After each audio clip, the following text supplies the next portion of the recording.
In this summary, we'll be going through Lecture 28, which again covers basic grammar. In line with the lecture sequence, we'll start off with verb tenses. There are two facets of this. In a verb tense, verb indicates action and tense indicates the placement of the verb in time. Depending on the era of time, these are then divided into three further types: the present tense, the past tense, and the future tense. Let's get into the rules of present tenses. Like having a cup of tea, present tenses are used to describe actions, events, or conditions occurring in the present. They are also used to express general truths, as in, there are 60 seconds in a minute, or to indicate a habitual action or condition, as in, I live in Islamabad, or used when writing about works of art, as in, King Lear is written by Shakespeare, and also used to refer to a future event when used in conjunction with an adverb, as in, the lunar eclipse begins in exactly 43 minutes. There is another type of present tense called the continuous tense, which emphasizes the continuing nature of an act, event, or condition. It is also occasionally used to refer to a future event when using a conjunction with an adverb or adverbial phrase, as in, the doors are opening in 10 minutes. Another type of present tense is called the present perfect tense, which is used to describe an action that began in the past and has just completed at the moment of utterance. For example, they have not delivered the documents we need. The final type of present tense is called the perfect continuous tense, and it is used to describe the action, event, or condition that began in the past and continues into the present.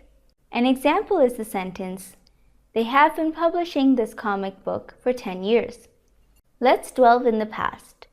We'll start off with the simple past or the indefinite past tense. This is used to describe an action, event, or condition that occurred in the past.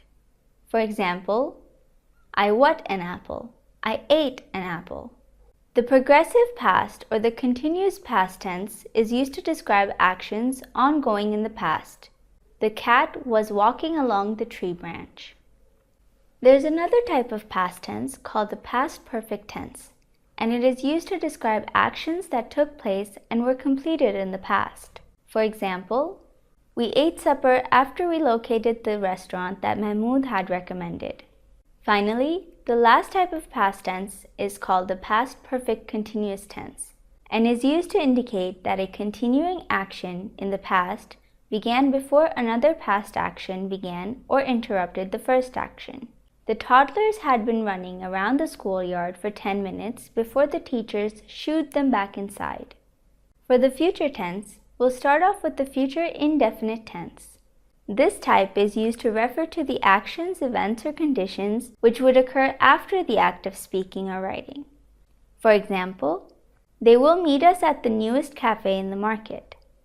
As with the other two tenses, the future tense also has a progressive or continuous tense. This is used to describe either actions ongoing in the future or to refer to continuing actions that will occur in the future. For example, Zishan will be working on the computer system for the next 2 weeks.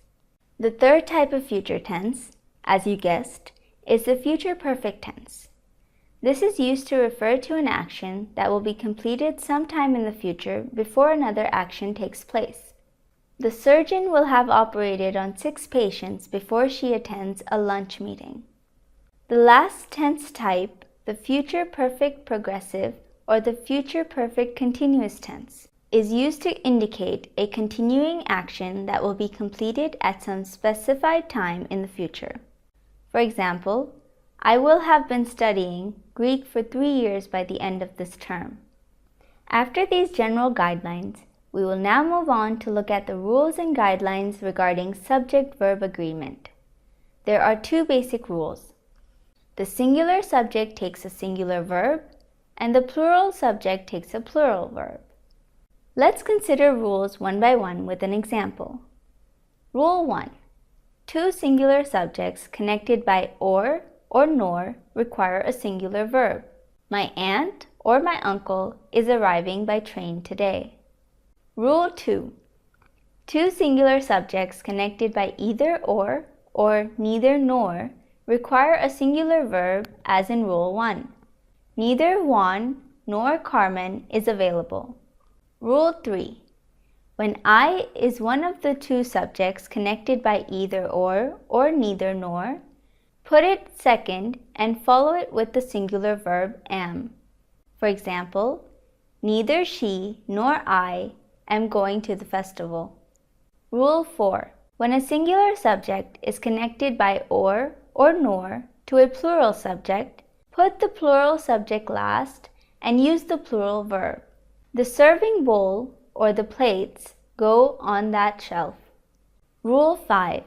When a singular and plural subjects are connected by either or neither nor, put the plural subject last and use the plural verb. For example, neither Jenny nor the others are available. Rule 6.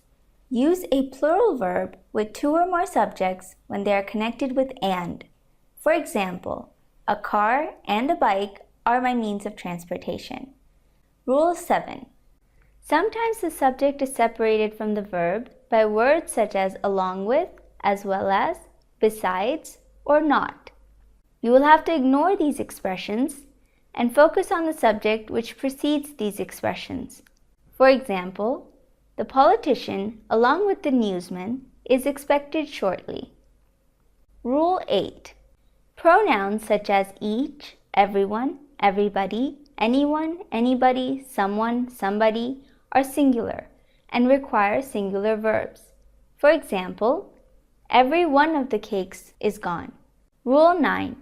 In case words indicate portions like percent, fraction, part, majority, some, all, none, remainder, and so forth, it is more accurate to use the verb in accordance with the noun being used in the of phrase.